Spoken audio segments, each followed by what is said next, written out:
నమస్తే, welcome to వి3 news. లక్ష్యం సమాజహితం. ఇక వార్తలకు వెళ్లే ముందు ముఖ్యాంశాలు. బీసీల వ్యతిరేక పార్టీగా బీజేపీ ముద్ర వేసుకుందని మాజీ ఎంపీ ప్రభుత్వ సలహాదారు వి హనుమంతరావు ఆరోపించారు. జాతీయ జనగణనలో బీసీ కులగణన చేపడతామని స్వయాన ప్రధాని నరేంద్ర మోడీ ప్రకటించి మాట తప్పారని విమర్శించారు.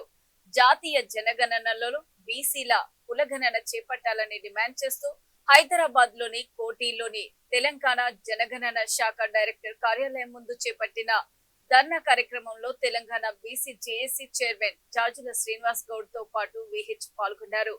దేశంలో ఉన్న 60% మంది బీసీలకు ఓట్లు వేసే యంత్రాలుగా చూస్తున్నారని మండిపడ్డారు.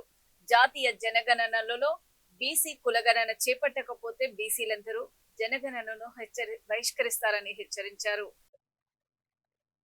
కేంద్ర ప్రభుత్వం హోమ్ మినిస్ట్రీ జనగణన జరుపుతున్నారు. ఎందుకంటే ఈ దేశంలో 1931లో అయింది కనుక సెన్సస్ చేయాలని మొట్టమొదటి ఆలోచన రాహుల్ గాంధీ గారికి వచ్చింది. కన్యాకుమారి నుంచి కాశ్మీర్ వరకు మ్యారథాన్ పాదయాత్ర చేసి 4500 కిలోమీటర్లు తిరిగిన తర్వాత కేవలం ఎస్సీ ఎస్టీలకే అన్యాయం కాదు, బీసీలకు కూడా అన్యాయం జరుగుతుంది కనుక we come to the power, will conduct caste wise census. జితనా హిస్సేదారి ఉత్తి భాగీదారి అని చెప్పడం కూడా జరిగింది. ఆ తర్వాత మన రాష్ట్రంలో 10 జిల్లాలు తిరిగాను నేను. ఉమ్మడి జిల్లాలలో చెప్పాం, కులగణన జరిగితేనే మనకు లాభం అవుతుంది, మన భవిష్యత్తు ఉద్యోగాలలో పదవులలో అన్నాక కామారెడ్డి దగ్గర రాష్ట్ర ముఖ్యమంత్రి రేవంత్ రెడ్డి గారు సిద్ధరామయ్య సమక్షంలో ముఖ్యంగా ఆనాడు డిక్లేర్ చేశాడు యాజ్ ఎ పిసిసి ప్రెసిడెంట్ గా. ఏమని, మేము పవర్లు వస్తే లోకల్ బాడీ ఎన్నికల్లో 42% రిజర్వేషన్ ఇస్తా అన్నాడు, దానికి కులగణన చేస్తా అన్నాడు. ప్రభుత్వం వచ్చిన వెంటనే ఫస్ట్ కార్యక్రమం 150 కోట్లు శాంక్షన్ చేయడం, క్యాబినెట్ లో నిర్ణయం తీసుకున్నాడు, కులగణన జరిపిండు. అది తర్వాత అసెంబ్లీలో కూడా బిల్ పెడితే పాస్ అయింది, అన్ని రాజకీయ పార్టీలు పాస్ చేసి. ఆ తర్వాత దాన్ని గవర్నర్ గారికి ఆర్డినెన్స్ పంపిస్తే దాన్ని కోల్డ్ స్టోరేజ్ లో పెట్టేశాడు. ఇక లాభం లేదని ఆయన ఢిల్లీకి కూడా వచ్చాడు.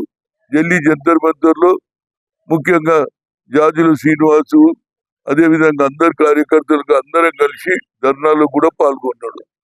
ఆ తర్వాత అంతకుముందే కిషన్ రెడ్డిని అడిగాడు, అయ్యా మాకు ప్రధానమంత్రి కలిస్తే మా బాధ చెప్పుకుంటా ఉంటే ఆయన కనిపించలేదు, ఆఖరికి ప్రెసిడెంట్ కనిపించలేదు. తర్వాత ఏముంది, రాజీవ్ గాంధీ గారు ఏదైతే 72, 73 అమెండ్మెంట్ తీసుకొచ్చి మహిళలకు కూడా రిజర్వేషన్ ఇవ్వాలని పెడుతున్నాం. ఆ జనగణనలో బీసీ కులగణన స్టార్ట్ చేస్తున్నామని నరేంద్ర మోదీ గారు స్వయంగా ప్రకటించారు. మరి మీరు ప్రకటించిన దానికి ఇప్పుడు ఏప్రిల్ 1, 2026 నుంచి దేశవ్యాప్తంగా మొదటి దశ జాతి జనగణన స్టార్ట్ అయింది. అందులో ఓబీసీ కుటుంబాలు ఎందుకు లేవు?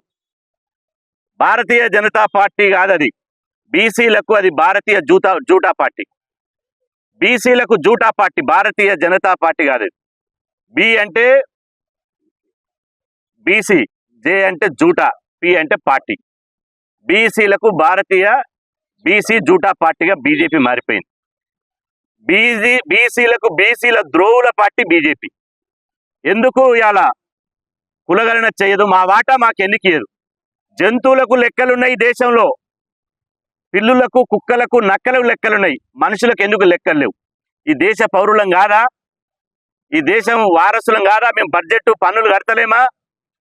అందుకని హనుమంతన్న చెప్పాడు, దాన్ని అంగీకరిస్తూ మీరు గనక జాతి జనగణనలో మీరు సమగ్ర కులగణన చేపట్టకపోతే, బీసీ లెక్కలు తీయకపోతే దేశంలోని 70 కోట్ల మంది బీసీలం జాతి జనగణనను బహిష్కరిస్తాం.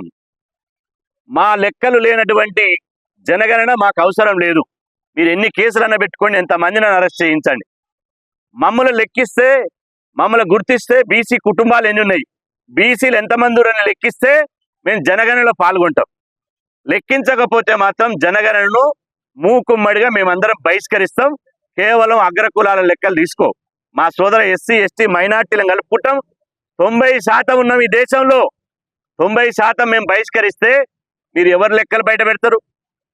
కాబట్టి ఖబర్దార్. ఇప్పుడు ఈ రోజు ప్రశాంతంగా ప్రజాస్వామ్యతంగా హనుమంతరావు అన్న ఇక్కడ ధర్నా చేసినాం. ఇక మళ్ళీ వచ్చే ధర్నా ఇట్లా ఉండదు. ఖచ్చితంగా కేంద్ర ప్రభుత్వ సంస్థలు ఎక్కడ ఉన్నాయో అవన్నీ ముట్టడిస్తాం. జాతీయ రహదారులు దిగ్బంధం చేస్తాం.